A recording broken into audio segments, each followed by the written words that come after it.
On a clear night, we'll just lay out there and stare at the stars. Go up there with a cup of coffee and a roof deck. I took two 5-foot long pieces and screwed them together, then placed them on the peak of the roof and drove in additional screws so I could set the angle of this primary brace. I used the first piece as a guideline for screwing together the second piece. I'm basically just making two identical trusses that fit right on the peak of the roof. I took the truss back up to the roof, placed it, and then used my level to make sure that the top 2x6 was nice.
Watch the sunset, eat some pizza, and have a classic Maker Ranch kind of evening.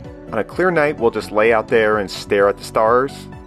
Go up there with a cup of coffee and a roof deck, and something about just being up high and not having a lot of distractions, it just helps me sort of calmly work through different design challenges.